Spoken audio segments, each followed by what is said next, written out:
So the goal of this meeting is to talk about how the community can work with Caltrans to provide input, get some details about the highway widening projects, the safety projects, and at the tail end talk about the Salmon Creek and Albion bridges.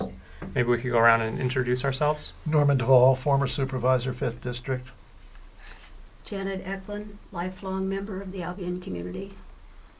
Bill Heil, an Albion community member, and also a member of the Albion Bridge Stewards, but I'm not here to represent them. You're representing yourself. Representing myself as best I can.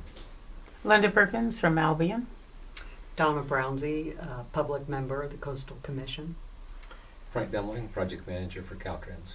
And Ted Williams, 5th District Supervisor for the county.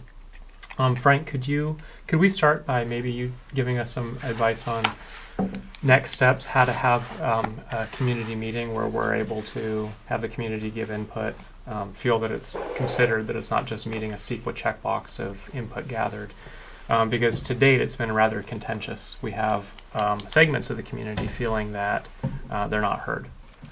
Well, I find that interesting given the number of meetings that we've held with the community, and those meetings, with the exception of the notice of preparation meetings, were not required. We reached out to the community. We wanted to get the community engaged and make them aware of the projects that would be in their area. We are always looking for input from the community. We get different opinions from community members on what that format might be. There have been a number of individuals in the community that have said they would prefer an informational meeting that they could talk to the experts, Caltrans representatives, our project development team, one-on-one, because they didn't feel that they had an opportunity to ask those types of questions in the meeting format that we typically have for a number of reasons. Some folks have said that there have been too many that have dominated the conversation. I've had others tell me that they felt intimidated, they didn't feel comfortable asking the kinds of questions that they wanted to ask in front of other community members. So that really speaks to, I think, the division within the community. So I get it from both sides. Having the informational meeting where you have different stations with project development team members that can address specific questions that individual community members have, and then having a format, an open forum, if you will, for the community to ask questions for everyone in the community here. So I can see benefits to both. We typically do have the open forum where the community gathers and we bring in project development team members and we respond to questions. But we've also been asked to provide an opportunity to have the informational meeting so that individuals in the community can ask one-on-one questions to project development team members. So I understand, because it's state land, it's a Caltrans project, you're really representing residents from around the state, not just the people who live near the project. And at the same time, people who live near the project feel very motivated to speak out and try to influence it, because it's affecting the character of the community, and this work will probably outlive most of the people who live in Albion. Right? We're talking about a new bridge that's 75 years, 100-year. 75 years old, I believe, right now. Mm-hmm. How do you see that the community has been successful in influencing the design of any of these projects? With respect to the replacement or to the rehabilitation? The rehabilitation of the bridge, the replacement, the widening. And I'll tell you, I'm a neutral party at this point, and I see there are some safety concerns. The one particular corner, I've gone to some pretty bad wrecks, cars off the roadway where there's no shoulder. These are my neighbors, right? So I don't ever want to see that again. So I appreciate that Caltrans is identifying too many wrecks in the same spot. Something needs to be done. So we're talking about the safety project, the Yeah. Navarro Hwy safety project. This project is sponsored by Traffic Safety. The accidents along this stretch of highway are approximately 18 times greater than the statewide average. As the traffic safety engineer from our District 1 office said, there's no shoulder, and what's there is very unforgiving. Caltrans recognizes that there are specific areas up and down Highway 1 that need to have safety improvements made, and we take this very seriously. And this particular stretch is one that we believe warrants widening to 4-foot shoulders and guardrail because of the just 18 times the statewide average. It's significant. So of course the community, I hate to sum up the community as a whole, but some people feel that if you put these projects all on a line, it's the same, relatively the same area. Maybe they're contiguous, and there is some cumulative impact. And the fear is our highway looking like Santa Cruz, that over time, incrementally building it up to be a super highway rather than a rural country road. No, that's not what Caltrans and Mendocino County and the Coastal Commission are looking to do. We all agree that the section of Highway 1 through Mendocino County needs to remain narrow and winding to give it its, that's what gives it its attraction. We're not proposing any greater shoulder widths than 4 feet along the roadway, and we're not looking to make a superhighway or straighten out the road in areas that don't need it. So for the safety project, the proposed center line very closely follows the existing center line, and the widening that would occur is approximately 50%, not double as has been portrayed in some writings. We now have 24-foot wide roadway prism, no shoulders. We're proposing 4-foot shoulders, and there'll be 2 to 3 foot of shoulder backing, which is unpaved, to hold the roadway prism in place. So we don't see this as cumulative because the project is funded separately. It would be construction well before the Albion Bridge project or the Salmon Creek Bridge project. It's funded, as I mentioned, from the traffic safety program, and it has independent utility, which means regardless of whether or not the other projects were to move forward, this project would move forward on its own. Understood. Of course, I think the public's perception of this is it looks like one area with one cumulative impact, irrespective of how it's funded and whether they're separate projects. It could run independent. I don't think the public as a whole buys the explanation that they're really separate. Well, by definition, from CEQA and NEPA, it's not cumulative. Certainly the spirit of it, though, is you have 4 projects in a couple mile stretch of highway. It looks like it has cumulative impact. If they were to be, well, the cumulative impact would be an improvement in safety for one. That's definitely one of the impacts. Yep. Are you having to, I'm sorry. Go ahead, Howard. Are you having to buy any property? Yes, we are going to be acquiring right away. Does the center line remain more or less where it is? Yes, it does. And what is the maximum difference between now and the future for the center line movement? There is no difference for center line movement. It's going to remain where it is. There's no future plans to. But where the existing straighten highway away. comes out to the edge and there is no place for the 4 foot or the 3 foot after that. So if you haven't got it on the west side, the ocean side, how can you leave the center line where it is? No, we are acquiring additional right-of-way in order to build the slope to widen the roadway. That's correct. Which is also will move the center line. No, it will not move the center line. The center line will remain very close to where it is right now. Right now, you only have 11 to 12-foot lanes, but as you extend that out 4 feet for a paved shoulder and then 2 to 3 feet for an unpaved shoulder to install a guardrail, you're going to need to pick up an additional 6 to 8 feet of width. And that 6 to 8 feet of width then on, say, a 1.5 to 1 slope, you're going to be, of course, extending out the fill slope onto adjacent property to the west. So Caltrans will be acquiring the necessary right-of-way so that all the work that we're proposing will be within the right-of-way that Caltrans will be acquiring. How many years How many years? to complete? Oh, it'll be one construction season for the safety project. Supervisor? Yeah, go for it. I just want to interject for a second. Frank, will this project in the future come before the Coastal Commission? It may very well.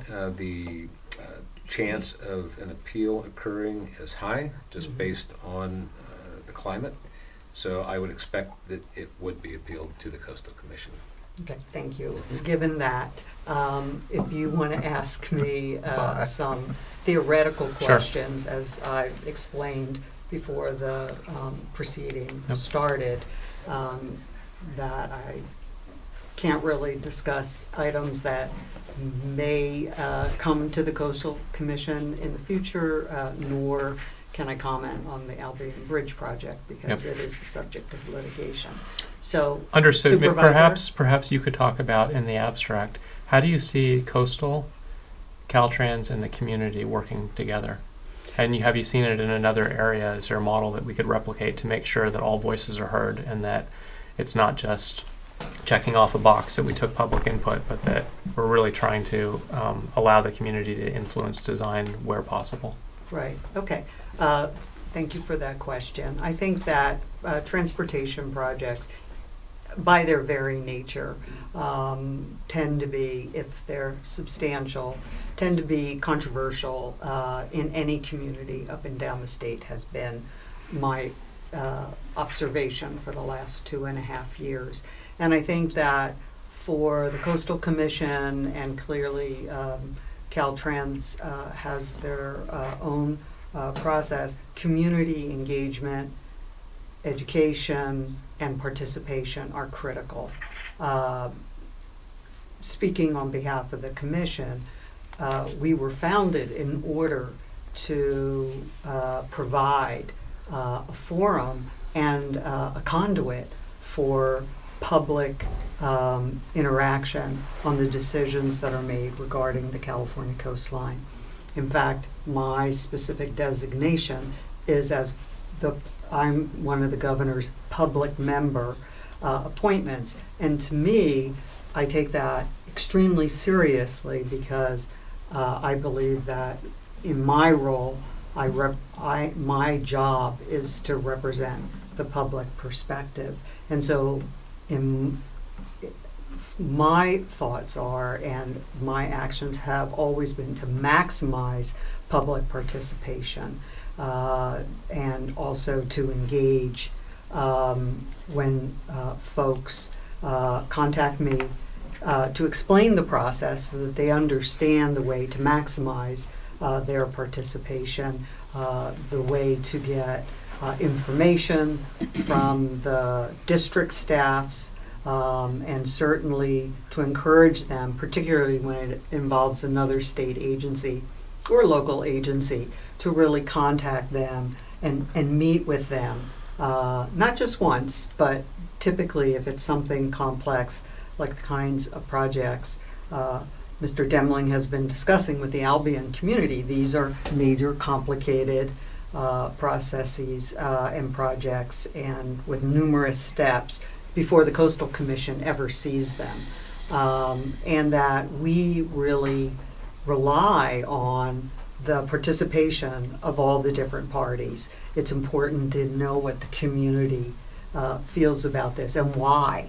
It's really important to understand the context, because what I have discovered is all the coastal communities are incredibly diverse and different, with very specific factors that make up that community. And so one size really does not fit all in most instances. We also I try not only to understand the context of the community and the key concerns, but also understand from the state's perspective, from Caltrans' perspectives, what are the key components of the program, what are the elements that are important, what drove their decision, the balancing that they had to do, the evolution of this project, and their participation with the community, because our Coastal Commission staff usually do fairly deep dives on the technical aspects of the projects. I mean, these are, I'm sure if any of you have read Coastal Commission reports, it's not the easiest reading, and typically, particularly on transportation projects, the reports tend to be incredibly long. So I think from the perspective of communities and Caltrans and the Coastal Commission, I think that there's been a long tradition of consultation and interaction, And, you know, I think it's important to continue that and to deepen that when necessary. Speaking in the abstract, do you think we've been successful with the community interactions on the coast? I do. The Coastal Commission hearing, I met with everyone who requested on the item. Let's just use the bridge as a example. I met with everybody. The hearing here, I requested that the hearing be in Fort Bragg, and that the Albion Bridge item be on the agenda here, because it was the most convenient for the community to participate.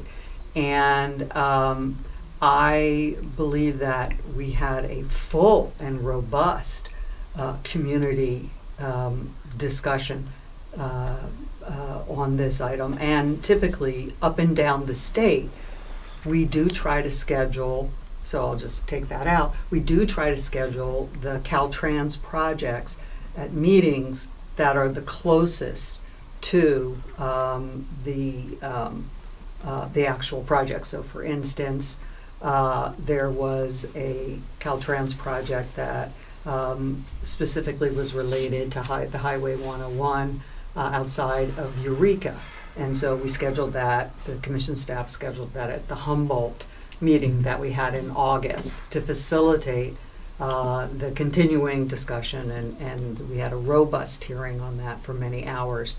So I think that to the extent that in a state as diverse and as huge as California, we really work to maximize the opportunity to engage the community. So one of the concerns I've heard from the community is the financial support the Coastal Commission receives from Caltrans. And it surprised me, given that it's coming out of the same state, it's the same budget.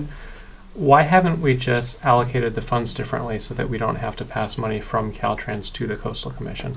Because it certainly gives the public a perception that Caltrans is somehow in the front of the line or has preferential treatment. Do you have any explanation for Yes, that? it's actually quite a straightforward explanation, and Mr. Demling can also join in. There's nothing untoward or inappropriate about this. This is a very common practice between state agencies where they do substantial work together, where the technical work is beyond what the Coastal Commission staff would normally be required to do on a particular project. And so there is it is a budgeting mechanism commonly used. This is not just the Coastal Commission and Caltrans.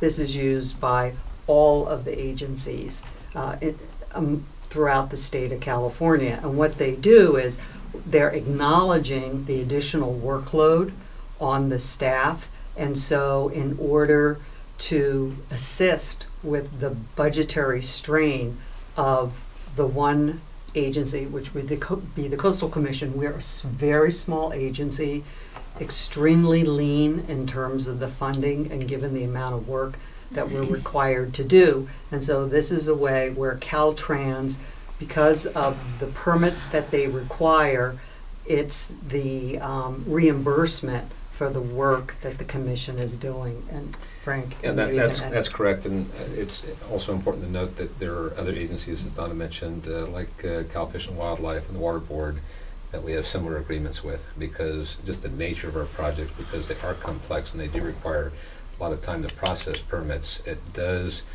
mean that these agencies need to have some financial assistance in staffing personnel to review a lot of these projects that come across their desk. And for instance, if we need to hire someone with specific expertise that we don't have in-house, although we have a lot of in-house expertise, this would also be a place so that when the Coastal Commission is reviewing the Caltrans project, the staff feel like, okay, we're going to have somebody with specific expertise review this to ensure that our analysis is technically correct.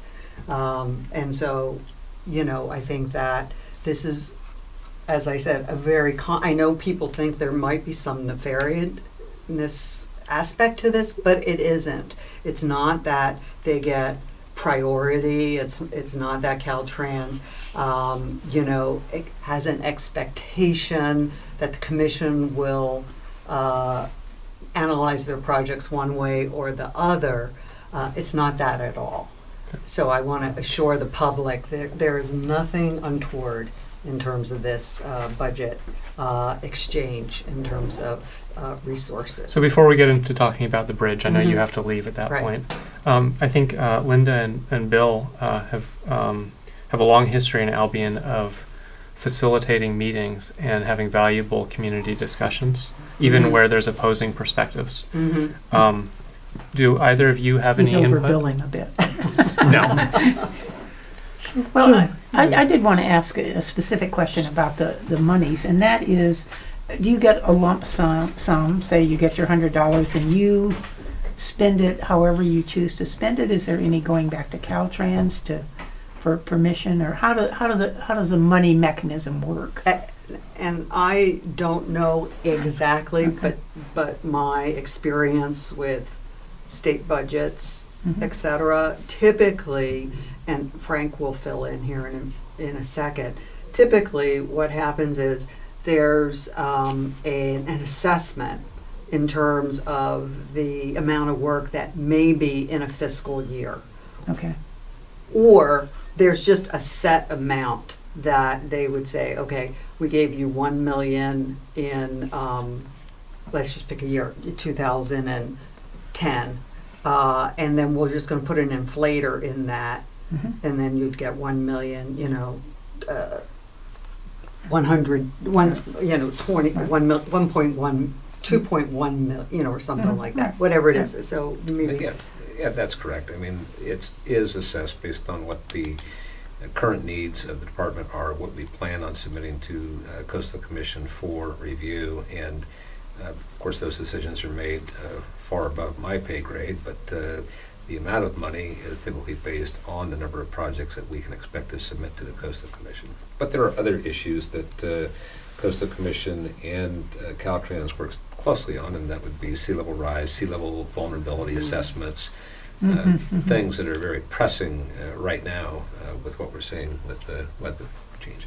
Let me just add that typically, we only see these things when they're made public, but the staffs of the Coastal Commission and Caltrans probably have a calendar that goes out a year or two, and so then they, sometimes projects are ready, sometimes they're not. They may roll over to another year or two. So they're really working off of almost like a worksheet, Okay. and that's what really would drive it. So those are the kinds of things, and you really do want to have that expertise and that focus. Yes, I can see that, yeah. Because these are important issues where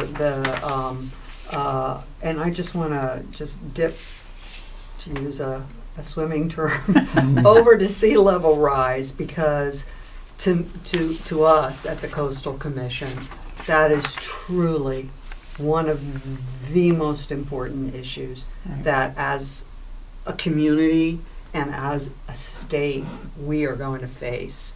And the costs at this point are unknown, but specifically these costs are going to need to be understood and then planned for and then adapted for. Right. I can say, and Frank, maybe you can say more about this, Caltrans is already in a position where they need to specifically do work to address the sea level rise. Right. We have a number of communities up and down the state where high tides now produce flooding regularly.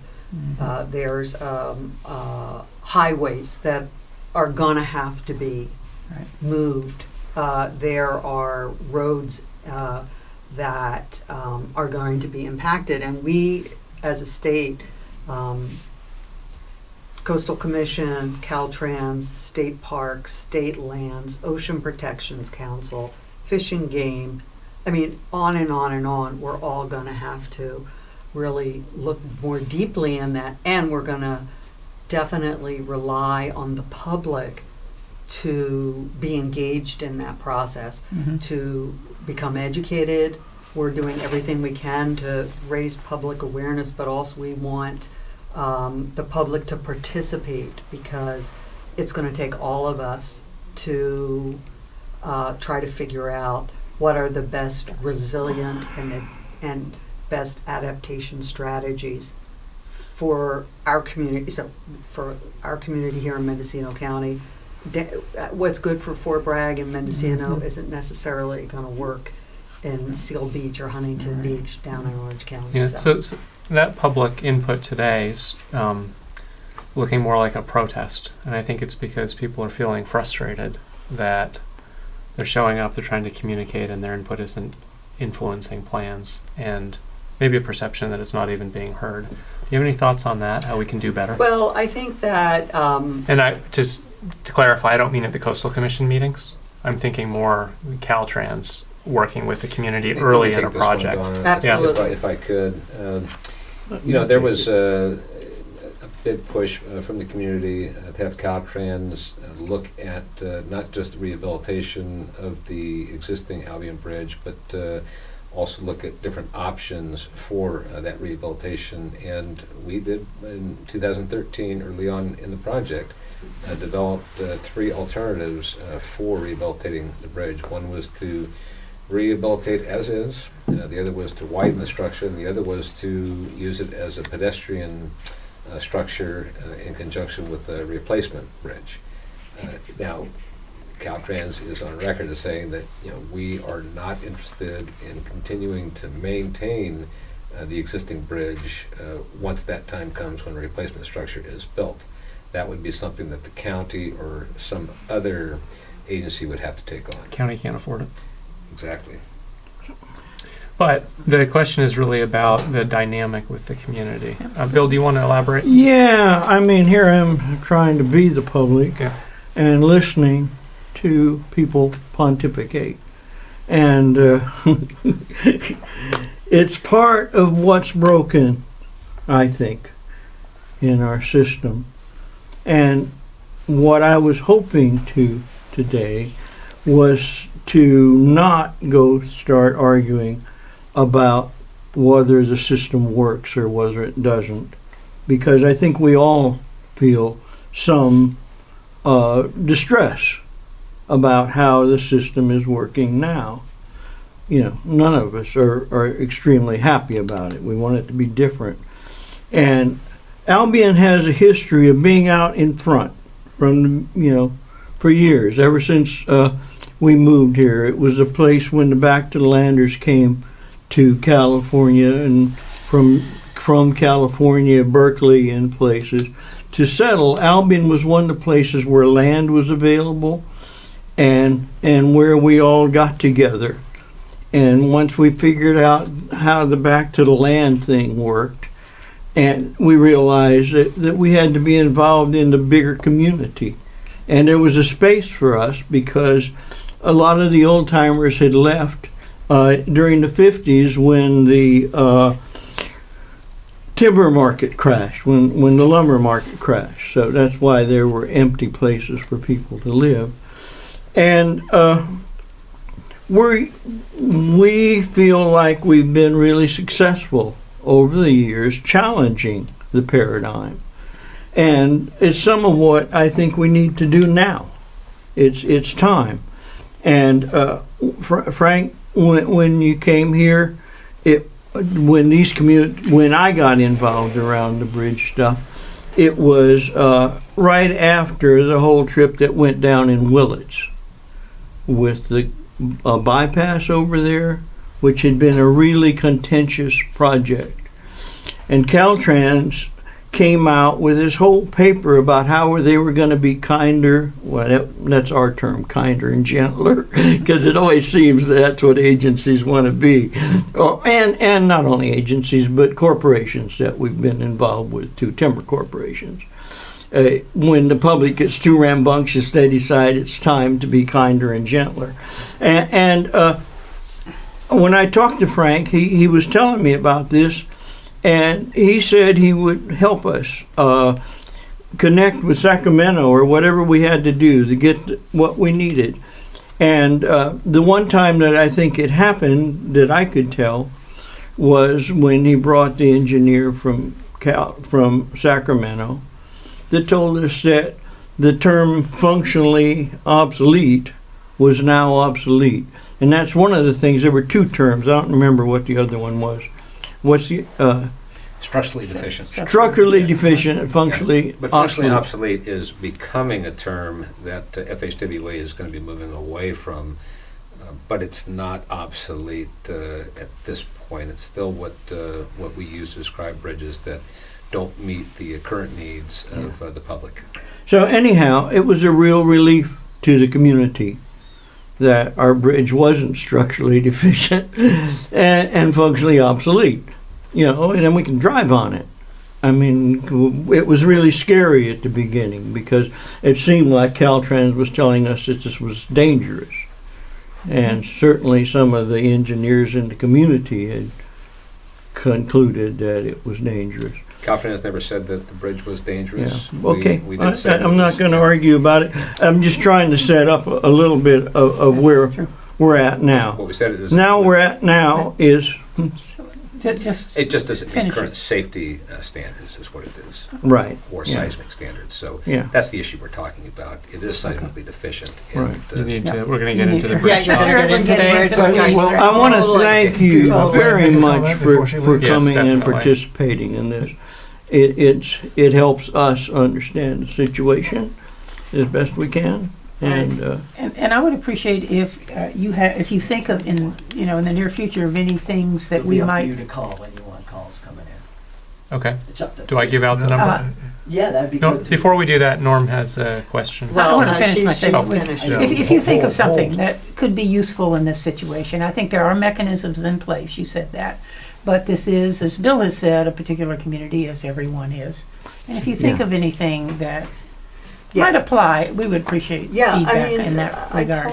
Absolutely. Yeah, And thank you. please, I really want to encourage folks to ask, the district staff for meetings. They will come Mhm, and okay. meet if you put together a meeting of folks in Albion who want Oh. to discuss, various issues that you think are going to be coming to the Coastal Commission. I also want to encourage people that before Coastal Commission meetings go to their regular agenda, we always take public comment, Right. which is Okay. 30 minutes, sometimes 60 minutes, depending on the length of our agenda, where people can talk about whatever it is that's on their mind. It doesn't have to be it's not on the agenda because otherwise you have to wait for that item. But it's typically utilized by community members who want to bring a problem to the Coastal Commission's attention or commenting on something that's been dealt with in the past or something that may come before the commission in the future. So it's an opportunity really to make a presentation before the commission to kind of wave a flag Right. that we care about that. So please contact and work with and get to know the district staff. Okay. Keep an eye on the Coastal Commission meetings so you see where the ones that are closer for you so you don't have to travel far. And just know that the public comment typically runs from 9 to 9:30 a.m. or 9 to 10 a.m. Okay. At every meeting day. So, and if we have, every once in a while, we'll have an overflow of people on a particular item. Mhm. If you call the staff, Okay. ask them about that. Are you expecting a lot of people there at the meeting? Because we'd like to give a presentation. Then they can save you some time and energy. Because if we have a ton of people, then that rolls at the back end of the meeting, and you don't want to stay all day, especially if you've driven down Right. around here. Yeah, Yeah, so thank totally. you. So those are a couple. Good. Those Those are are good. those are a couple things, and Thank happy you. to talk to you about more. Okay, thank you. Appreciate I do Mhm. appreciate that. Yeah. Absolutely. Yes, sir. My feeling is that we know how to deal with our planning commission. We know how to reach out and get a view to the Board of Supervisors and to the Coastal Commission. Right. When I go, and I think you were at the meeting that we were both at, no one at the Coastal Commission table is taking any notes. And we've got these pages are going over people's comment here and there, and all this stuff is going on, and all these people are talking and putting their best into it, and where does it go? The Coastal Commission responds with comments to comments. Make a comment to Caltrans, and how do you hear it? It's a question. Do you prefer that we write letters expecting nothing, or write letters that will have a comment to comment? Or it's so much easier to deal with the Coastal Commission because we know their process. I reached out to Caltrans over and over again. What is your consideration of the California National Coastal Monument? Flatline. No feedback at all. I use that in arguing what the coast would look like from the monument if the Caltrans proposal for the Greenwood Creek Bridge was approved as Caltrans had presented. And as you know, that bridge was replaced in place one lane at a time. The Coastal Commission heard our appeal, but we know how to talk to them.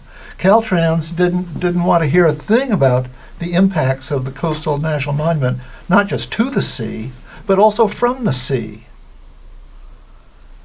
So I so much appreciate a process that works. And in Mendocino County, people have more respect for the process than the outcome. If it's done truly and fairly, we'll take our losses along with the winners. If not, we're going to go where we're heard. Thank you. So is there a question in there, Norman? Yeah, What is your process of comments to comments?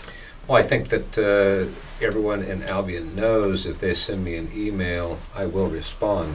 I've responded to every email that's come in, every phone call that has come in. I've responded to those. When we have these public meetings, public informational meetings, we respond to questions on the spot, and we have not been dodging questions or. How do those responses get into the record? Like when we are doing a general plan amendment here in the county, we look at a Coastal Commission report, we're seeing what has been said, how it has been responded, is it inconsistent, is it complete, is there a backup question that should be asked? Without having a record, you don't have a full handle on what's going on. And if you're saying that if we get a question at a table that will respond immediately, where's the record of that? Like I say, no one's taking any notes. Everyone's taking notes, and I think that we've seen a lot of information be provided to the community in mass emails, responding to questions, not just to one person, but to many. So I don't really know where you're going with this, Norman. We do respond. We do have a process.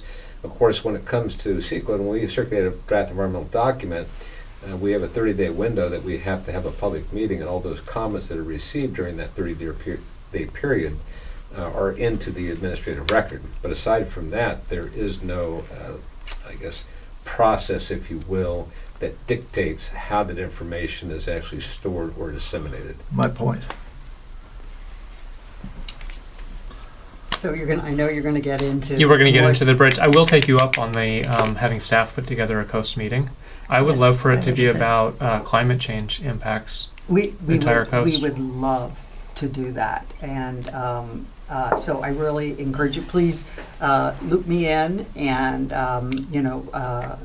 contact Bob Merrill, who runs the Arcata office. But I'm thrilled to hear you say that because I think about it absolutely every single day, Yep. and I truly want to talk with people, share information, and really hear back from the community. So thank you. Thanks for popping in. It was my pleasure. It was really nice to meet everybody and Thank you. to talk with you. Thank Nice you. to see you. Thank you.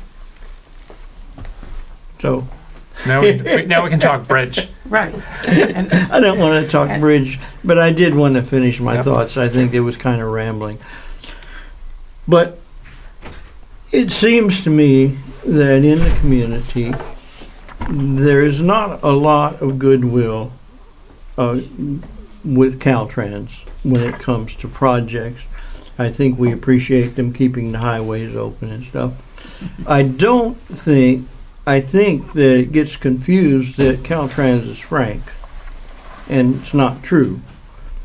You know, and I think that Frank sometimes, it seems to me Well, that, Caltrans you- is made up of people that live and work in your community, Bill. Right, and people I you see driving appreciate up the road. doing that. And they're, but I think it- nevertheless, my point is that with Caltrans, there is a lot of animosity to start with.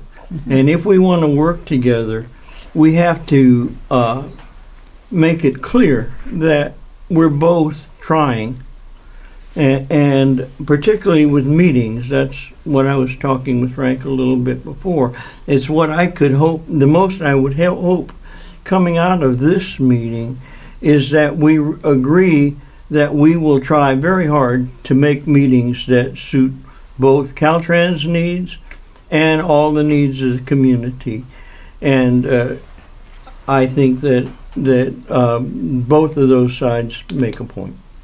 I would appreciate that. And I want to add something to that, Bill. I think that what's added to some of the acrimony between the community and Caltrans has to do with what I consider to be willful dissemination of misinformation and hyperbole when it comes to what's posted on the Albion Bridge Steward website and Facebook page that are completely false. But at the same time, I don't want to get into this, but I think I'm the just making a community statement. I'm feels just the making a same way about Caltrans. How do we That they have willfully disseminated this information as well. And so, you know, I'm not sure that that's true on either side, but I think it does get into hyperbole and that sort of thing. But I don't want to argue about that kind of stuff. I want to figure out. What is the venue for coming together to try to agree on some of the terms? Ideally, we would have a single document that represents multiple perspectives, but based on the same facts. And today, what I see is we have a different set of facts. And, you know, somebody who's living up the ridge in Albion doesn't know what to believe. We have Caltrans making certain statements. We have other factions making statements about the bridge. We have an independent bridge expert. Well, Ted, I think it's important to remember that we're still very early in the project development process. We are still conducting preliminary design and environmental studies to actually analyze each of the alternatives, and that includes a rehabilitation alternative. We're easily 8-10 months at a minimum out to circulating a draft environmental document. We have not been able to finish our studies. We've been blocked. And I think that if folks would just allow Caltrans to get through the process and get to the draft environmental document and get that out circulated, where we can get comments back from the community, that says a lot. I think that it's the community's belief that somehow we're going to be building a bridge next year or the year after that, and we're not going to have any opportunities for the community to comment. Well, that's just not true. We haven't finished analyzing each of the alternatives that Caltrans is considering, and that does include a rehabilitation alternative. Yeah, one of the problems, Frank, that I have with the whole process, and I'm not deeply engaged because I, as Ted mentioned, can't tell where the truth lies, where the facts lie, because I hear diverging opinions from a lot of people, and I don't know who to go with. I did hear from the very beginning, however it was said, that the bridge was unsafe. Now, you might not have used those words, but the implication was certainly there, because whenever I said to any community member, I support keeping the Albion Bridge, their first response was, "Oh, you want an unsafe bridge?" That was the message that this community had from the beginning. And to me, that just undermined Yeah. my faith in the whole thing. It's That like, message well, never came from Caltrans, Linda. Well, and I gotta say that Right. Caltrans continues to do whatever we need to keep the bridge safe. And if it weren't safe, we would close it. What we're saying is that it is seismically deficient. It's structurally deficient. It is functionally obsolete. It has high maintenance costs. When do you start to plan for the replacement of a structure that's this old, that was never intended to last this long? You don't wait until the maintenance cost becomes so unmanageable that you're painted into a corner that you've got to build a bridge that nobody wants. You need to do the studies early to identify all the impacts from the various alternatives that need to be considered. That's what we're doing right now. We haven't selected a preferred alternative.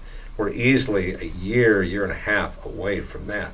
We have to finish the studies, we have more public meetings to do, but we get blocked. It's just like this geotechnical investigation. We were blocked from doing that. We agreed to delay the Coastal Commission meeting so that it would be here in Fort Bragg. We felt that that was important as well. But at the same time, there have been a number of obstacles put in our way just to complete the preliminary studies to get to the point to where we can analyze each alternative and then circulate a draft environmental document to elicit comments from the community. Could I say something? Yes, please. My first page, if you would look at your notebook for just a moment, it says that you now have about 7 projects on the coast at Albion. You have Albion River Bridge. You have beside it a new driveway that connects the Albion Flats Road and the Albion Airport Road, Albion Little River Road. I'm not You sure ha- what you're talking about there. Well, I'm just saying, That's not a separate. they're all, what we see is that you have 7 projects that, to my count, that are right in front of Albion on Highway 1. Yeah, 7. No, that's not correct. Okay, Yeah, let me just take, Well, do I get a please. chance to respond to your No, your no, your because I comment? just want to tell you the 7 projects that I see are Okay. there. And, okay, they may not be numbered the same as you do, but Project 1, Albion River Bridge Rehabilitation or Replacement. Project 2. You're on the air.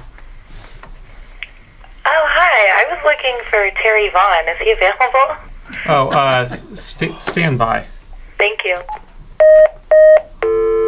Sorry, I lost her. Project 2, Salmon Creek Bridge Replacement. Project 3, Navarro Ridge Safety. Project 4, Navarro Point Drainage. Project 5, the new road at the north end of the Albion River Bridge. That's part Project of the first 6. one. That's not a separate project. That's part of the Albion Replacement Rehabilitation Project. But it's new It's new to us. It's part. to us. No, that was actually introduced early on in the project when we were looking at the various alternatives. That was actually identified in the project scoping report. That has been distributed to the community, made available many times to the community. So that should not be a surprise. I think the route was a surprise. No, because that was actually mentioned in the PSSR early on, that there would need to be a change in the connection, and you're talking about Albion North Bank Road, and actually how that would connect to Albion Little River Road. And it really has to do with the distance between the 2 intersections, and it's a safety consideration of having 2 intersections that close together. So that's why we're going to be putting it. So that's always been part of the Albion Replacement Rehabilitation Project. Okay, so we can go from 7 then to 6 projects. And so then next project, the Salmon Creek lead zinc cleanup. Yeah, that project is part of the Salmon Creek Replacement Project. And that's why that project is going to have a environmental document that is going to be a higher level than what previously had been planned, because we only recently, within the last several years, determined that the lead contaminated soils that were a result of sandblast waste from maintaining the bridge many, many years ago needed to be cleaned up as part of this replacement project. So the two are tied together. They're not, at this point, separate projects. But you said, what does the environmental document being upgraded mean? It's going to be what they call an EA, EIR. So before we were looking at doing an initial study with a mitigated negative declaration, but right now that's, we need to raise that up because of the significant impacts from the removal of lead contaminated soils and the work that would be required to basically perform restoration work in the area around Salmon Creek. Well, many of us feel that these projects stretch the coastline from the top of Navarro Point to Dark Gulch. And you've just recently done some work and grading at the top of Dark Gulch. I'm not aware of that. Yeah, Where's yeah, that? South end of Dark Gulch, yeah. The top of Dark Gulch, before you go down to Dark Gulch, has been graded maybe, 4 feet back, and there is a new maybe 8-inch white strip and a big repaved turnout. Oh, that could be part of there was a turnout project that was in the works. I was the project manager initially on that, but that was assigned to a new project manager. But yes, that was to respond to a number of requests from the public to install more turnouts up along Highway 1. But there was already a turnout there. It was already a turnout. Now it's just a bigger turnout. Okay, but is Much it paved bigger. now? Okay, And that's it's repaved, and it's paved. okay. New surface. Anyway, it's my thought that you need to have a CEQA report, and For what? for all of this accumulation, we need to see what's going to happen in front of Albion. Well, We don't want a that's not how it works. speedway. It's not a speedway. It and is. People are going so fast. Can I give one example of Salmon Creek Bridge, please? Let me respond to your first comment about calling this a speedway. I It- think this okay, is. I want to read something. I have to just argue that you can't interrupt me because I'm trying to share this about, it is a speedway. Salmon Creek Bridge has been a speedway all the years that I've lived here. All the years, a speedway. Last Saturday, I was driving south on Salmon Creek Bridge, and a car going north passed another vehicle coming straight in my lane. This happens all the time. I just happened to see one last Saturday, and day before yesterday, I was driving, yesterday, just about 3 o'clock, I was driving south again on Salmon Creek Bridge, and a car came from behind me, passed me, and went across Salmon Creek Bridge, zipping along. I mean, this has been a speedway for many years already. And Okay, so and if so- you're going to widen okay. it, if you're going to widen it, We're not widening the traveled lanes. you're going to widen it by 4 feet shoulders on each side of the highway. That is a You'd say safety for a feature. half That's mile. a safety feature that Well, I allows think vehicles. increasing the possibility of going faster is going to make it more unsafe. What are you basing that on? Well, Having lived here and see Well, people and the speeding. point- okay, so let me just, Bill, you may have been at the meeting, you too, Linda, where we were asked to provide some background on speed zoning, how speed limits are set. Yeah, we know you don't have any Well, we brought in control over CHP. it. We brought in CHP to talk about that, and we brought in our traffic safety officer. And I think it was pretty clear. CHP was pretty candid about the fact that those that speed in the community are locals. Period. Caltrans isn't responsible for the behavior of drivers. We try to make the roads safe. Just because you add 4 foot of shoulder to provide drivers with an opportunity to correct so that they don't run off the road, so it is more safe, doesn't mean speeds are going to increase. Yes, they will. And could you What are you please basing that on? consider posting it at 45-mile speed limit? That's can't. not, no, you Why can't. can't you? Because their hands are tied. Yeah, It's my the most- understanding is they have to do a speed study, and based on the Okay, 85th ridiculous. You had percentile. someone speak at Yeah. 919 that they did the speed study. Mhm. Okay, so from Albion to Little River, it's posted at 45-mile-an-hour speed limit. please, can you post from the Navarro Point or from the Navarro Bridge to Dark Gulch? Let it be contiguous, that it's 45-mile speed limit, and put up some radar cameras and catch the people that are speeding. So my understanding is in order to set that 45, they have to show that the 85th percentile is driving no faster than, is it 50? Correct. You can set 5 below. And so if we have people going 60 through there today, Caltrans doesn't have the legal authority to set a lower speed limit. This may be an issue for our state rep, right? Caltrans is following the laws as written. And it may be that this system just doesn't work. I don't think it I'll tell works. you, we have the same problem in Comshy. We want to set a 25 on Flynn Creek Road downtown where there's kids bicycling, no shoulder. We can't do it because people drive too fast. And we're in the process of trying to get a speed study and get people to slow down, but it's hitting us in various areas of our county that we can't set an arbitrary limit even where we think it makes sense. Is that more or less? That's correct. But I do want to respond, if I could, to where making things faster make it unsafer. And for one thing, like your 4-foot shoulders, if you didn't have that 4-foot shoulder and had a guardrail right next to it, the likelihood of somebody going straighter into it is reduced. They'll hit it sideways. And that makes that's a safety factor. And if people aren't slowing down for the new Albion Bridge, and everything for the first 2 miles before it is open for full speed, and if it's the 85 percentile, it might even go up. And then you come to Albion Ridge Road, and people trying to get out on Albion Ridge Road, it's been difficult enough to see south for some bushes that have been growing up there, which we'd like to get taken care of just to give us a better view. But if people are going faster when they get to the Albion Ridge Road, the wrecks are going to be worse and more often. And keeping it slow and twisty and turny is a way to keep it slow. And that's what we're doing. We're not proposing to straighten the alignment. Could you make that a no passing zone, the Salmon Creek Bridge?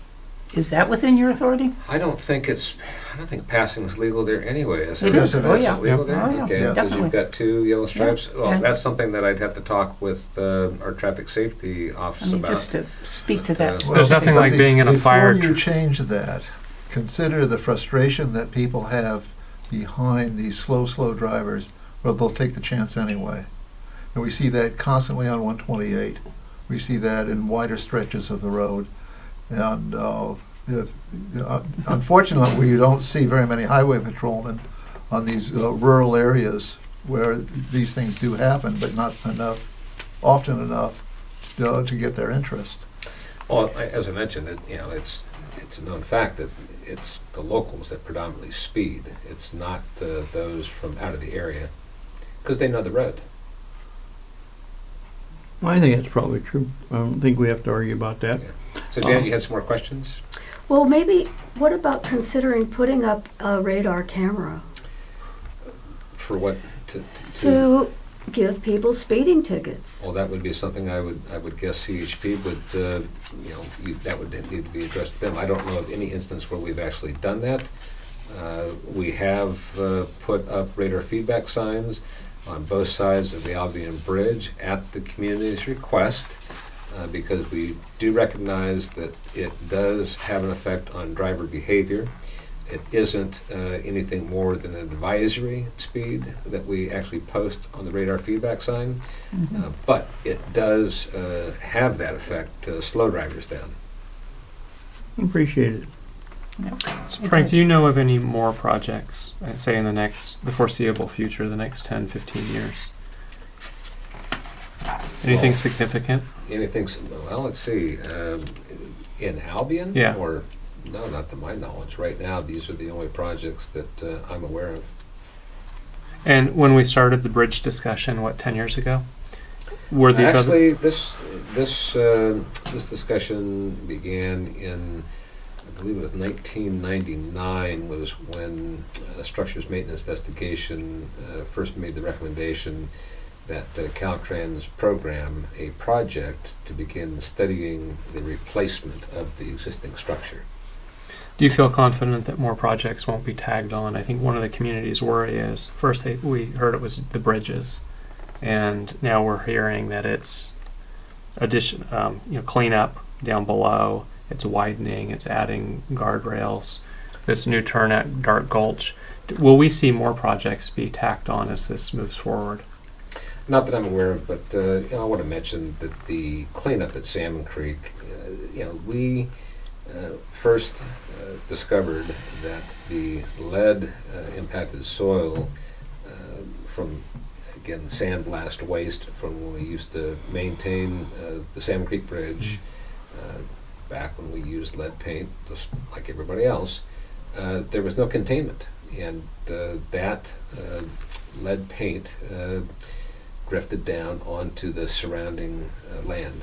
So, we did not understand what the extent of the contamination was. That's why we needed to perform an initial site investigation to take some soil samples, and then we found, in working with DTSC, that we needed to do some supplemental site investigation work to get a good idea on not only the depth but the extent of the contamination, so that we could work on a cleanup strategy. And I was always curious why and Bill, maybe you know this, or you, Janet, why was the Albion Bridge stewards opposed to the supplemental site investigation? I just couldn't quite understand what the reasoning for that was. I'm not sure. I don't. That was the investigation of the lead. Yes, that's correct. Yeah. I don't know of any Okay. opposition. I would think most people would want the lead removed. Yeah, I don't know of any opposition. Well, it was opposition to the supplemental site investigation. Basically, it was opposition. basically, I guess, the insistence that there'd be a full environmental impact report and a coastal development permit, neither of which was needed for the site investigation. But again, it was another effort to attempt to block Caltrans' efforts to complete its preliminary studies for the Salmon Creek Bridge replacement. Was it necessary? Was the supplemental site investigation? Absolutely. It was something that we discussed very closely with the DTSC, Department of Toxic Substance Control. So getting back to the Albion Bridge, if we do nothing but maintenance, how long can that bridge last? Oh, that's a good question. We have and this is something that kind of surprised me at the last meeting. The letter that I received requesting this meeting was for the purpose of discussing the maintenance project that was upcoming. Mm-hmm. And we do have a maintenance project that will be replacing approximately 1,100 bolts. We'll be changing out about 53 timber scabs. And that in itself, that work is going to require 20, not consecutive, but 20 nights of a full closure on the bridge. We're going to have to provide emergency vehicles on both sides. We're really not in a position to do some of this work without closing the bridge. Because you can imagine, if you've got a timber structure and you're pulling bolts out, you can't have heavy loads going across the bridge while you're changing that. We also have, as part of this project, we'll be inspecting 3 connections to look at the internal shearing connectors. We believe, based on the photographic evidence included in the last bridge inspection report, that the internal shearing connectors are in very poor condition and they carry most of the load. There's also the increase in the K in the timber structure, and On the deck? on the deck you have the outside 24 inches of the deck is rotten, and the deck itself is 2 layers diagonal of tongue and groove timber. You can't just cut out the edges and replace it. You'd have to replace the entire bridge deck. Well, in doing that, you would have to bring it up to current federal standards, which means a guardrail that meets those standards. A bridge deck made of wood would not support a guardrail that meets current federal standards. That would mean going with a concrete deck. So you can imagine the increased dead load then adds additional work to actually strengthen the bridge, going all the way down to the foundation. Now you're adding cost.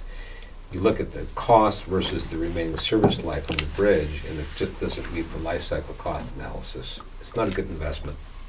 So to maintain it, I mean, at this point, we've had estimates anywhere from 10 years to 20 years. It's hard to tell because you're seeing an acceleration in the decay of some of the timbers. The maintenance on the bridge is only going to increase. It's going to cause additional delays to the traffic in the community, and it's not something that you can stop. The rust never sleeps, and the decay will not stop. It's going to continue to increase exponentially. What would happen if Caltrans were to replace the deck and the rails as is, just replace timbers that are rotten, replace connectors as necessary? What would the feds do to us? Well, that's just it. We wouldn't get any federal participation. It'd all be state So dollars. we would be paying. So is that really at the core issue, that Big one. if we build a new bridge, it's federal dollars primarily, whereas if we maintain that bridge in the long term, it's a large financial hit to the state's budget? That's exactly it. Right now, the maintenance project is state dollars only.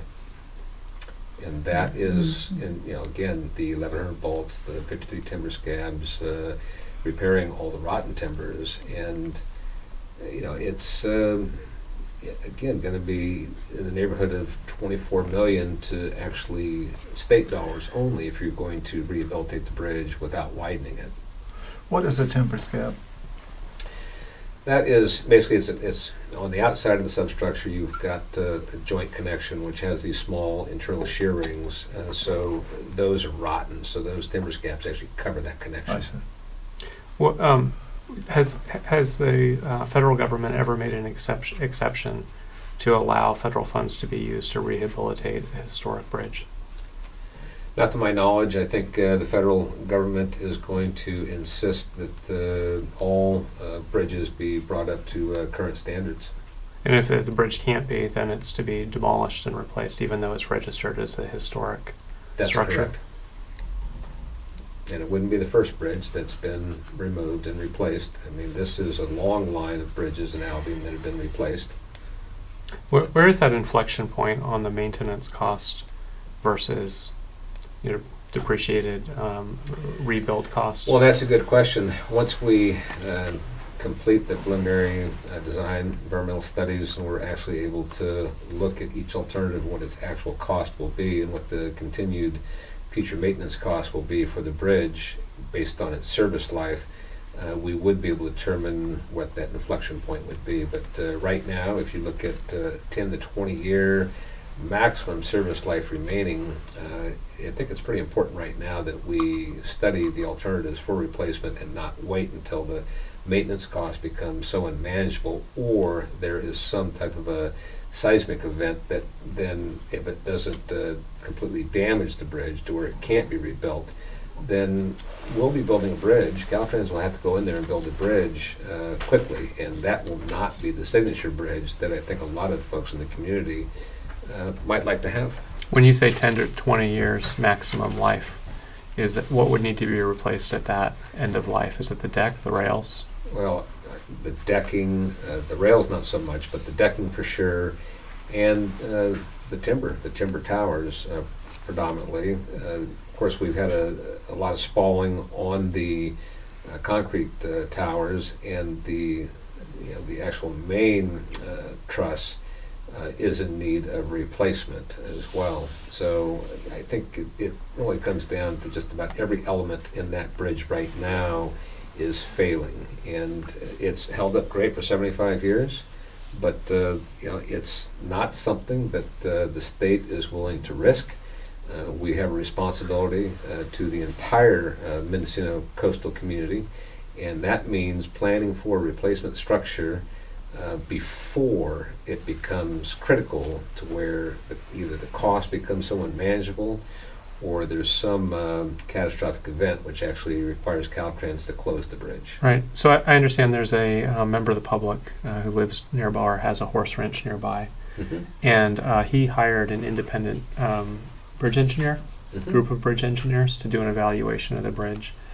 And I've seen that report, and there's a claim that the bridge could be maintained and last another 75 years. Does Caltrans dispute that, and why? Oh, I think Caltrans disputes that, well, for a couple of reasons. First, you can't stop the decay on the timbers, and I thought the report was interesting in that those two engineers that you speak of, first off, they're from back east, and they do work on timber structures. They're definitely experts in that area. However, when I read in the report that they felt that there was a question on the condition of the internal shear rings, knowing that that's a critical element of the bridge, and then go on to say at the same time that it would last 70 years without knowing the condition of those internal shear ring connectors, I think that might be a little bit reckless. I think if you don't know what the condition of an integral part of that bridge is, how can you go on to say that it can last 70 years? Well, as a layperson, I see the two conflicting reports, and if that bridge falls in 20 years, I won't be surprised, and if it lasts another 100, I won't be surprised, because I have two documents that are sending me in very different The directions. bridge engineers from Rhode Island aren't responsible for this bridge. Right. The Caltrans engineers and Caltrans are responsible for this bridge. They also said in that report that you could take any member of that bridge off and not affect its structural stability and keep it open, which Caltrans It's not exactly what conveniently they said, Bill, but regarded. that's you're paraphrasing, but that's not exactly what Well, they it said. might not have been exactly. They also said we've been trying to get Caltrans to take a look at those shear rings for a long time. And they also said you could take a piece off and look. And since then, Caltrans looks like they're going to do that. And I appreciate it. I don't know that Caltrans has any timber structure engineers, and I suspect there are probably some on the West Coast. I don't know for sure because I'm just. So, Bill, let me ask you: the bridge engineers that Caltrans does employ that have been inspecting this bridge for 20 plus years, you wouldn't consider them an expert? I don't know. I don't know that. I'm Exactly my surprised. point. I'm surprised that there's any kind of institutional memory for 20 years in Caltrans. Well, Caltrans, Because that's one of the things that happens in bureaucracy. we have engineers that work at Caltrans and structures maintenance investigation, structures design, that have just a vast amount of experience and knowledge when it comes to not just our standard concrete bridges, but also timber bridges. Would you have more timber bridges? I mean, Albion's pretty unique. I No. understand. That's correct, but when you're talking about institutional knowledge that's captured in a bridge inspection report and all the other notes that go with it, and you have engineers that are routinely inspecting this structure, they're the experts. And with all due respect to the two engineers that were hired by the consultant, I think that it's just odd that you got to go all the way back to the East Coast to find somebody to actually write the opinion that you want. We think it's because the bridge is unique, and there aren't very many engineers that specialize in timber structures. And it is odd. But yeah. it's true. It's odd that you would have to. I agree with that, but I think there's a reason, and I think it's part of the reason we want to keep the bridge. Is it as well. possible to get those engineers in a room together to work out the differences and come to an agreement? I don't know if that's even necessary. I know our structures maintenance investigation folks have provided a response to the report. There's nothing in there that our engineers from structures maintenance investigation found different than what they've already assessed. I think that there's this belief that somehow Caltrans is deferring maintenance, which is not true.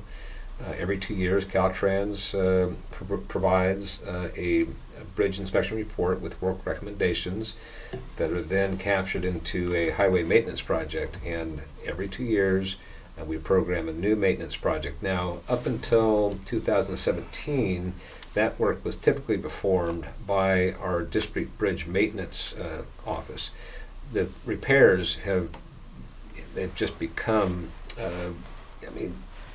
widespread throughout the structure. I mean, the amount of effort now required to keep the bridge in its current safe condition is more than what our district bridge maintenance workers can do.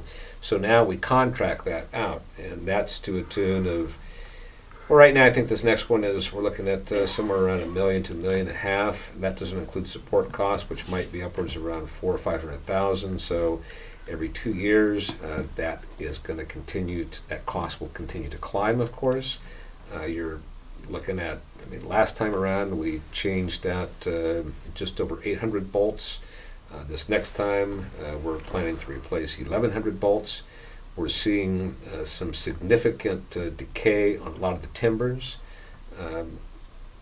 Again, the internal shearing connectors. The only photograph we have of one that's partially exposed shows that it is not in good condition. We have to assume that the other shearings are in the same condition, but we want to get a better look at that, so we plan on opening up those connections to see. What is the annual cost of maintenance? Average.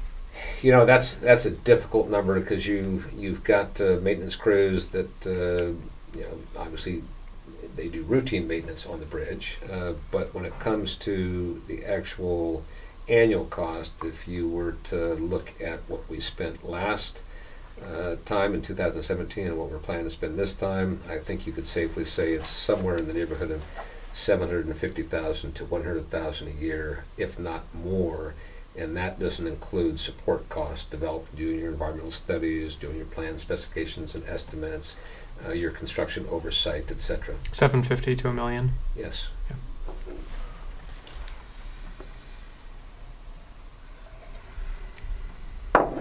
How can there be more open communication between the community and Caltrans?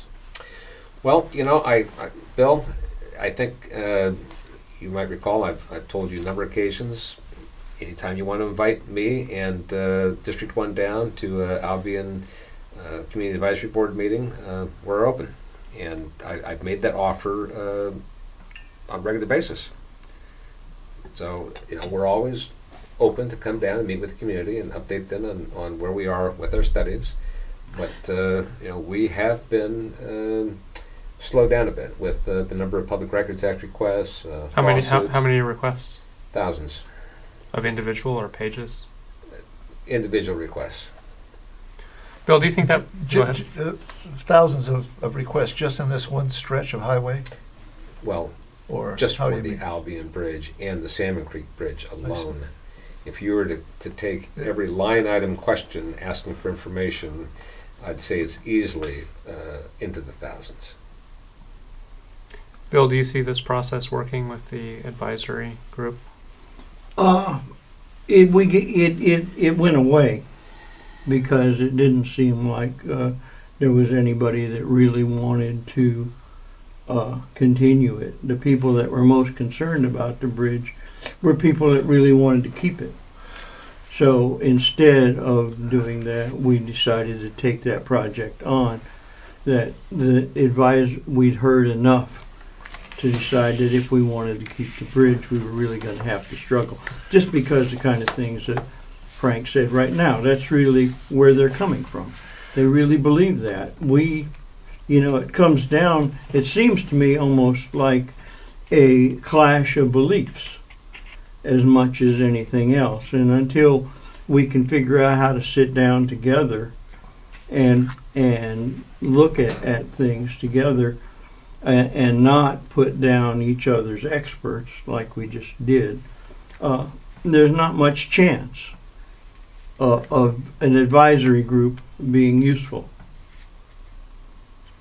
I would like to say, Ted, you said, could those professionals from the East Coast, they were Fire Tower Incorporated, could their report and those people sit down with Caltrans engineers, do you have a report that says to the contrary, that the bridge won't last?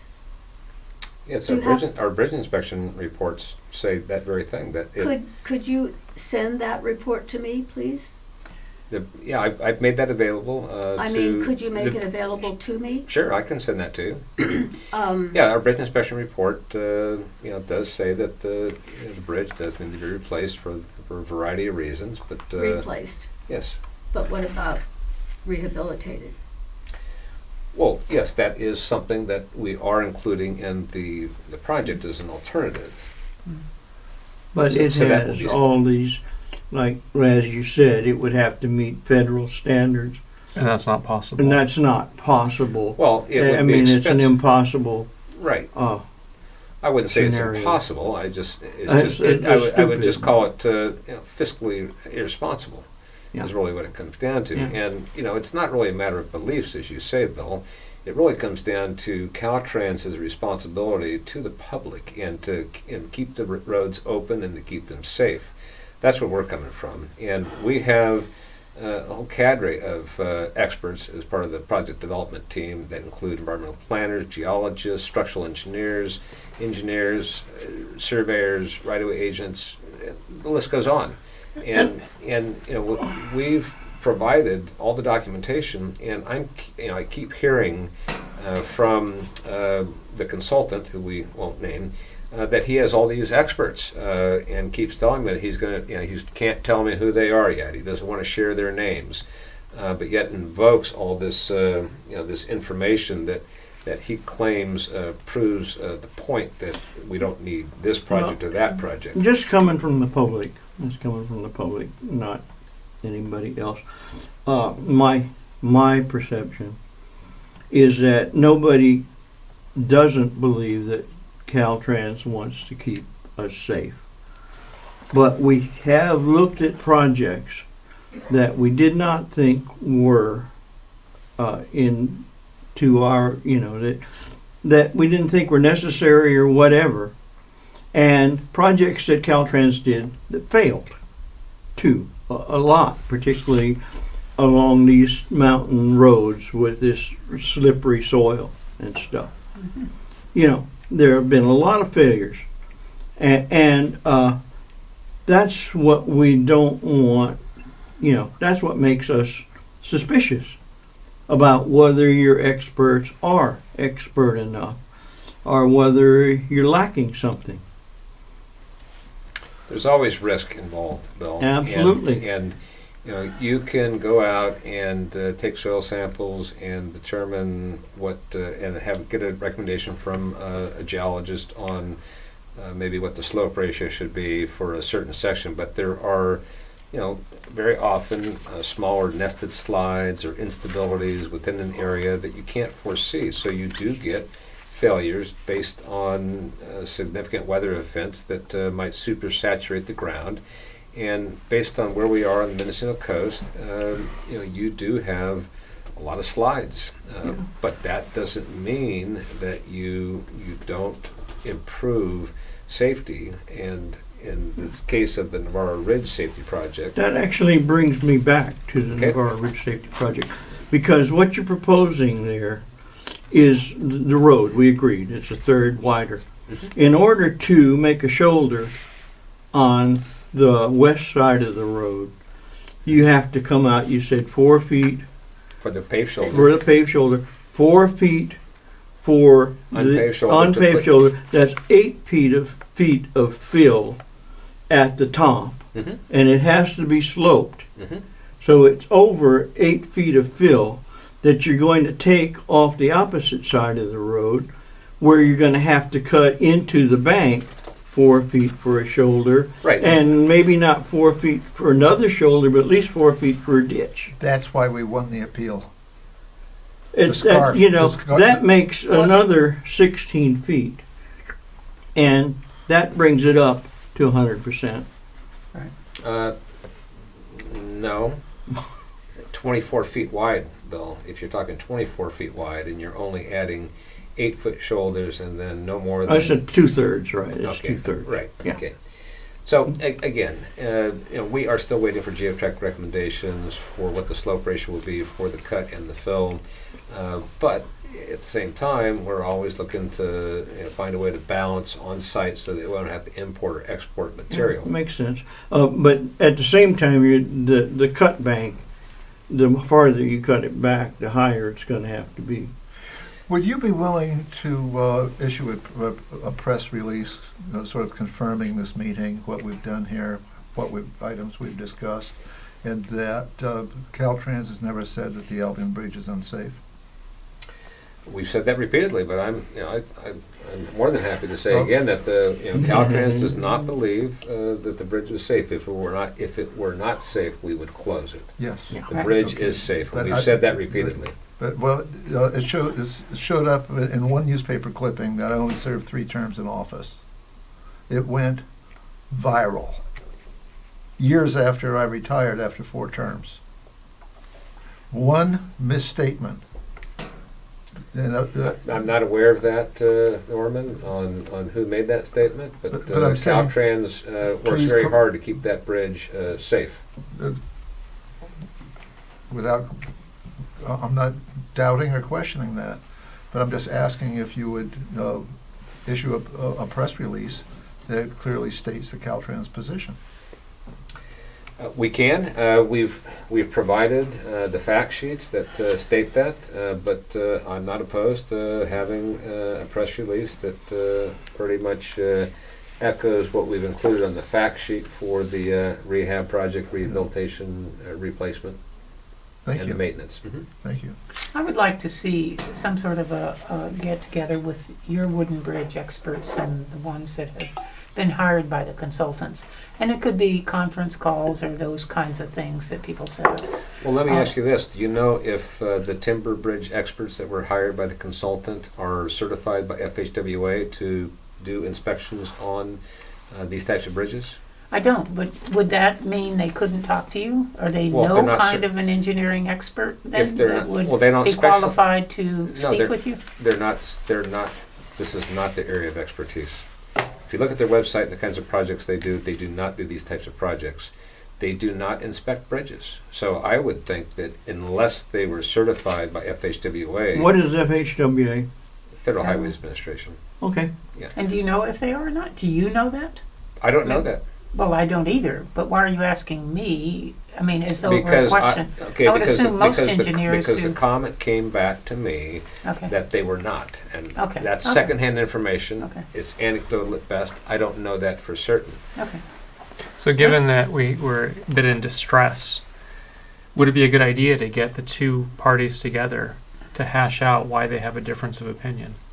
One set of engineers who work for the state, long continuity working on these projects, saying 10, 20 years max. Another group of bridge engineers saying 75 years, it's fine as is. Can we get them to come to an agreement? What is the difference? Both reports can't be accurate. Well, no, both reports can't be accurate, but at the same time, going back to the one part of the report that was put out by FTET, the Fire Timber Engineering, they stated that they could not make a determination on the condition of the internal shear rings. And they did not know, based on that, not knowing the condition, what their load capacity would be. So I guess the question I'd have to ask is, how would one say a bridge could last another 70 years when you don't know the condition of an internal shearing connector, and it doesn't, they're not looking at what the maintenance costs, ongoing maintenance costs would be. So yes, the bridge could probably last for another 70 years, but at what cost? What's the cost? I mean, that's what you got to, Caltrans is responsible to manage taxpayers' dollars. And when we look at the future cost for maintenance on the structure, it just doesn't pencil out. But Frank, did you ask them that question? I mean, if you took their report seriously enough to respond to it, I would think that would be, as you've just stated, one of your first questions.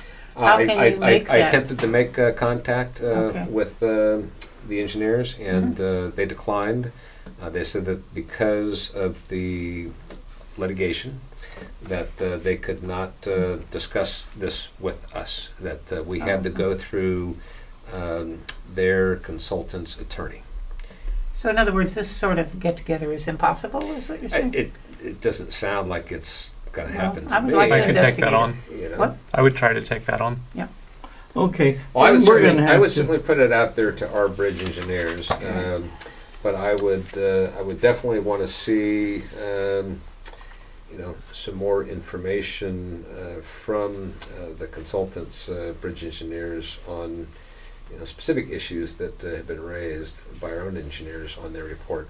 But I think it gets at what Norman pointed out, the process for providing comment. You have some bridge engineers submitting a report. If it's not correct, not responding to it leaves it dangling out there. And lay people like me don't know which to believe. It can't be both. Whereas getting an official Caltrans response, line by line, paragraph by paragraph of what's accurate in the report and what's not, I think would help clarify the position. Well, I won't disagree with you on that, Ted, but I think there has been so much misinformation put out by the consultant that Caltrans has responded to with fact sheets, bridge inspection reports, just the volume of information that we've provided to the community and to the consultant and to the Albion bridge stewards, pretty much states our position and the reasons why. But again, we're early on in the process. We're still conducting our preliminary engineering and environmental studies. We haven't analyzed all of the alternatives, and we won't be able to get there to circulate the draft environmental document until we complete those preliminary studies. I'm running out of questions. but I'm one running out of last. time. Yeah, okay. Yeah, We have a meeting at 4 Wait, I o'clock. have a question. Yeah. You So- say that the consultant, okay, could we please just say Norbert Dahl, who I highly respect, why do you feel so reluctant to let him be part of our discussion today? Well, Why? I'll be candid with you on that one, Janet. Norbert told me that he was hired to stop any studies that could lead to the selection of a replacement alternative. That he has killed, and this is, I'm paraphrasing, that he has killed other projects with a voluminous number of Public Records Act requests and lawsuits, and that he was intending to do the same here. So, in my view, Norbert Dahl has really shown me that he is there to obstruct and nothing more. Well, you say he has misinformation, that he's spreading misinformation, and I have followed him for a year. He is such an expert. I don't know how you come up with your opinion. He is such an expert. And Frank, I have no reason to disbelieve what you just said, but I would really like to hear it said in front of Norbert. He's not here to say, "Oh, I did not Janet just say asked that." me a question. Yeah. I'm responding to that, and Well, you say he's an expert, Janet, and what particular field of study is he an expert in? What are Thank his you, Bill and qualifications? Thank you. Thank you. Is this your shirt, Linda? oh, it is. Thank you, Janet. Thank you. Yeah. Thank you for being here. I think that such a meeting has to take place because it's not just the 4 or 6 or 7 of us in this meeting this afternoon. This has gone live to any number of people. And there has been something said about Norbert, and I have questions about my relationship with him is not that good. But we've raised the comment and statement of statements that he has made, and I think in an equal forum, he should have an opportunity to respond. No, I don't disagree. So I think we're going to come back again. Well, again, this handout was circulated at the last public meeting. I'm told that this was prepared by Norbert Dahl. It's not signed? No, it's not signed, but I'm told that he did prepare it. And there are a number of inaccuracies, I would flat out call them misstatements, saying that the road is going to be up to twice as wide, which is wrong. That's just one of many. Yeah. There's too many to even count. Okay. Did you say you're not the project manager at Dark Gulch? That's correct. Who is? I believe that project, if I'm not mistaken, is James Van Bon. And his office is where? I believe his office is in Marysville. Van Bond, B-O-N-D? Bonn. B-O-N-N. Mhm. And then And coming for from... reference, I'll give you what we refer to as the project EA expenditure authorization number, which is 01-44060. Okay, 01-44060. That's correct. And then coming from, if he's the project manager there, which is in front of Albion, Hmm. coming back between that latest widening at top of Dark Gulch, And that may or may Coming- not be part of that project. coming It probably is. back Mhm. to the Albion, north end of the Albion River Bridge, is there going to be changes in Highway 1 from the Albion, north end of the Albion River Bridge to the top of the hill at Dark None Gulch? is planned. But you're not aware of it. He would be, is he the project manager for that section? He's only the project manager for the Construct Turnouts project. You're the project manager for that section of Highway 1 up into there? Basically the way it works is, I have a good bulk of the projects along Highway 1 in Mendocino County. And there are other project managers who are managing other projects, but they're not managed as far as a geographic region that they're specifically assigned. So there are other projects that are being managed by project managers at Caltrans, but to my knowledge, I believe James Van Bon is the only other project manager besides myself managing projects along Highway 1, with the exception of our highway maintenance engineer, who is the project manager for maintenance projects, and that would be Chris Gidanelli. You met him at the public meeting. Well, I don't remember him. I did ask two of your staff if I could please have their business card, and both said they were very new to Caltrans position, and they didn't have business cards. But it was a very difficult meeting to learn what your plan is. There was like the presentation, you fielded questions and you did answers, but there was no real explanation on what the plan is. I mean, we've been following Albion River What the- Bridge project Mhm. since 2009. Personally, I have. And that, like Ted said, that's 10 years, and you said it's back to 1999. What is that? 30 years. That Caltrans needs 30 years to talk about it? So that's 20 years first off. 1999, yeah. So I'm not My quite sure math, what the question wonderful. is, Janet, because the 2009 meeting was when Caltrans first came to the Albion community to get input on what was a PSSR. It's a project scoping document, and at the time, we were looking to get this project delivered by 2014, and we've had a significant number of delays, some as a result of the financial, because of the state's financial condition. We had to put this basically to the back burner for several years. But we, picked it up again in 2012, and since then we've been trying to complete our preliminary environmental studies and design studies, and we've been blocked on a lot of those, getting access onto adjacent properties to conduct our environmental studies. That probably cost us at least a couple of years. No, but we're So these we're things- just saying the- 20 years now. These projects take a long. Look how long Willett took. Willett started, I believe, in the mid to late 60s. But rather than just lobbing one over, right, having this contentious fight ongoing, it'd be great if we could sit down with the experts, whether or not we recognize their credentials, hash it out, and come to an agreement. Because otherwise, You won't find anyone in Albion who wants to keep a bridge that's not safe, that can't be made That's safe. The bridge is safe. Right. And so if we could get a meeting of the minds where we agree why the reports conflict and what the truth is, I don't think we would have as much contention. Either that bridge can be maintained under the federal guidelines, or it can't and it's not safe 10 years out and it needs to be replaced.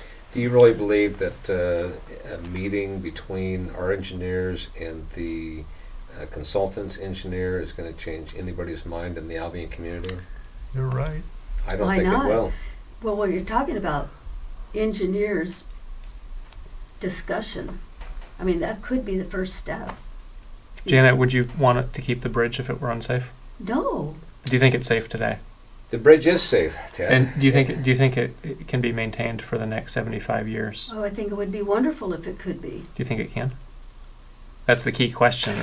I don't have that expertise to answer that, but what I do know is that there is a pothole in the northbound lane at the south end of the Albion Bridge, and the water is going through the decking as we speak when it rains. I don't think that it's going through the decking. There's also a pothole at the north end of the Albion Bridge in on the the bridge, southbound. on the bridge deck itself.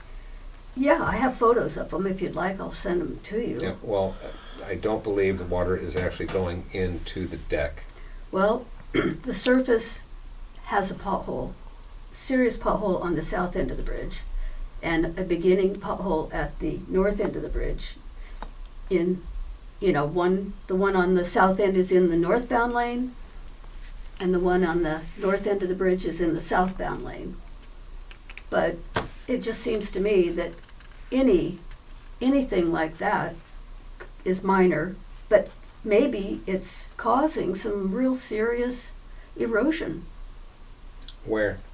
I don't believe it is, but Well, what do you... erosion, rot, water seepage into the bridge. I mean, it just seems like that would be a priority to fix. We've repaved that deck, and the deck is in good condition.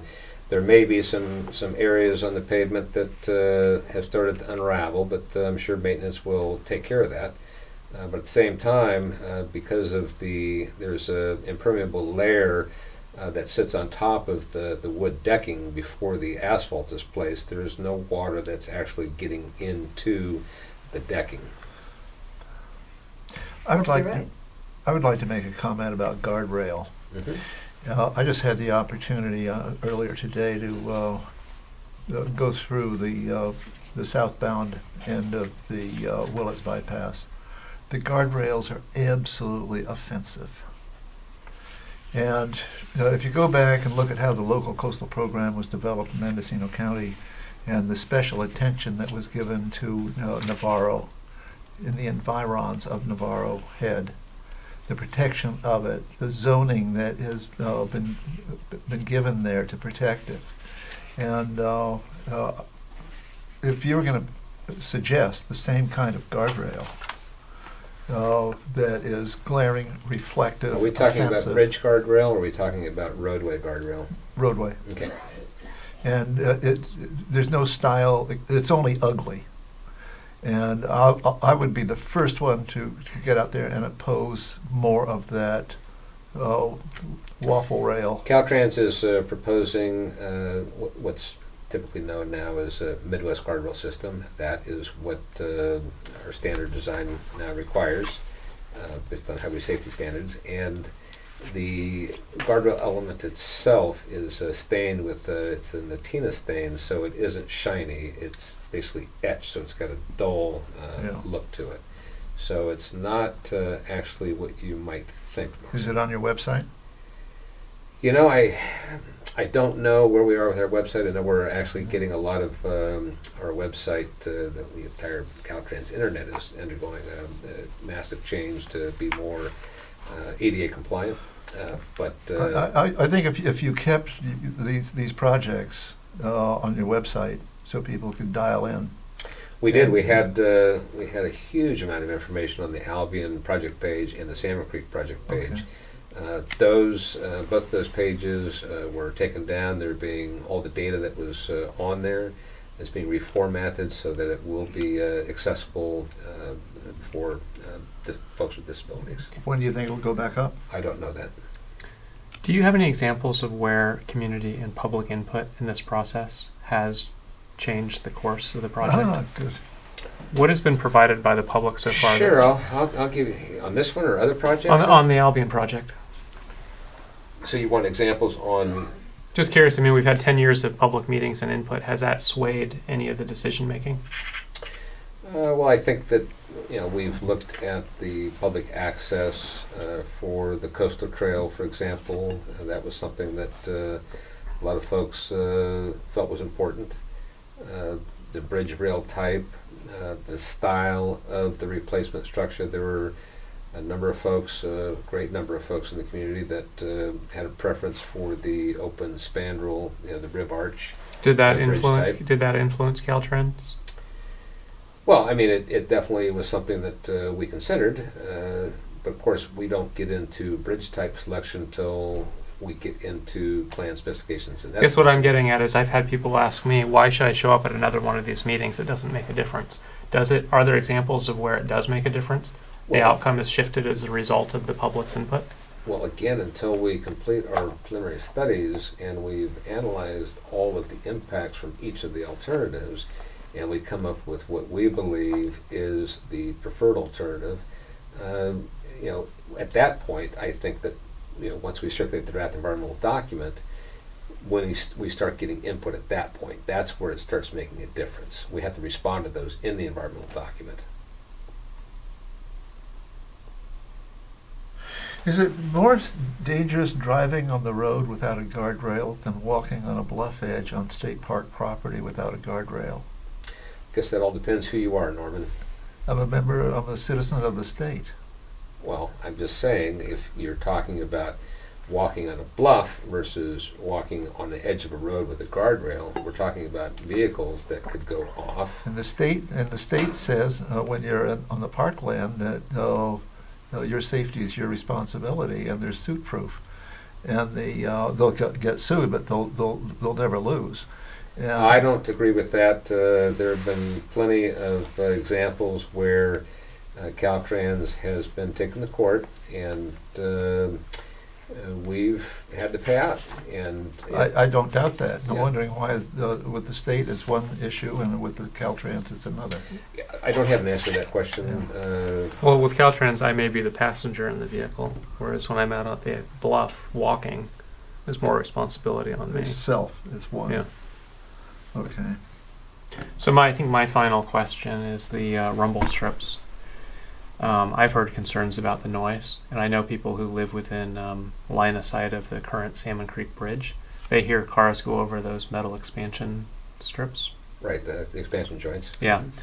And there's a concern that the rumble strip will make a similar loud noise ongoing. Well, obviously, when you're driving across the Salmon Creek Bridge, you have to go over the Right. expansion joints. That's just the way it is. You're gonna hear it. A new bridge, of course, you're not gonna hear that. With regards to the actual rumble strips itself, that's just to alert drivers that they're veering off of the traveled way. So if folks stay in their lane, which most people do, then you won't hear it. But it is there for a reason, to actually make drivers aware that they're getting outside of the traveled way. So it doesn't happen that often. It's not that you're going to hear a constant hum of the rumble strip day in and day out. The other day I was across the Sonoma County line and pulled off, getting water out of my trunk. And car after car, I could hear them all hitting the rumble strip. And I wondered, would they have otherwise been that close to the edge? And has Caltrans studied this? Will there be an increase in noise for the neighbors? Because my take on it now, having seen that up close, is people drive right over what would be a rumble strip. Well, the rumble strip is on the center line, and on the edge line, the fog stripe. It's the fog stripe that they're hitting. Right. So why is that? I mean, we're not talking about having vehicles drive continuously on the rumble strip. It'll be intermittent. It won't be a constant. I mean, it's no more noisy than the background noise from traffic going up and down the highway, big rigs, semis, whatever. I mean, you're not talking about any difference in noise, so I'm not. Is there any alternative to it, or is that the state adopted standard? That's the standard. Like to say the Navarro River 128 new paving looks beautiful. And there are no rumble strips on the side, Not yet. Yeah. just down the center. Can it stay that way? You mean 128? Yes. I don't know. Installation of rumble strips is usually a recommendation provided by traffic safety, and it is usually in response to a high incidence of runoff road accidents. So if there were areas along Highway 128 where there were a higher number of accidents that involve vehicles running off the road, traffic safety may make a recommendation to install either rumble strip and or guardrail. It's typically in response to a need to improve safety. I have a written statement from a resident that's on Navarro Ridge, and they say that they can hear cars going on the rumble strip at the Navarro Bridge. At the Navarro Bridge. That At 2 the- miles away, they said from their residence on Navarro Ridge, that they can hear the cars when they go on the rumble strips 2 miles away. I would think a northwesterly breeze in the middle of the night would certainly do that. But in any way, most people are concerned that it's noise pollution. I mean, is there a way to go around that? I mean, can you Well, I mean, that's...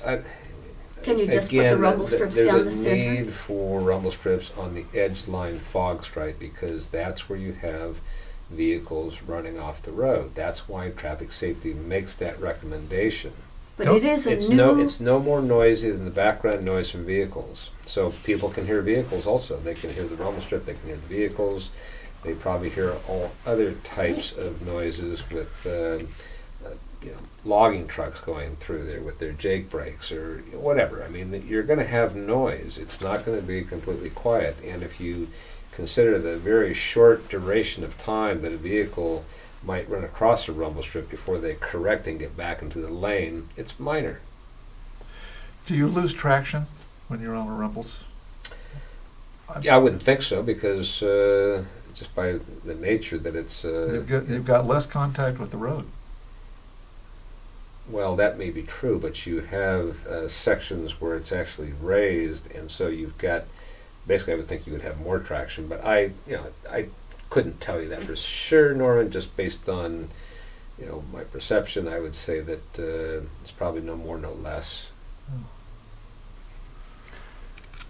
Well, I What want about to. bicyclists on rumble strips? Well, Whoa, I'm a cyclist, that's- and I do not like rumble Well, that- strips, I can tell you that. But at the same time, I don't.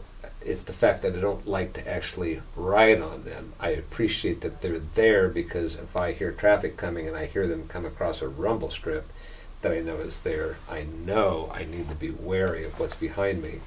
And this is another important point to make about this section of the highway. I mean, this is the Pacific Coast Bike Route and 4-foot shoulders, although it's not really wide enough to constitute as a Class 2 bicycle lane.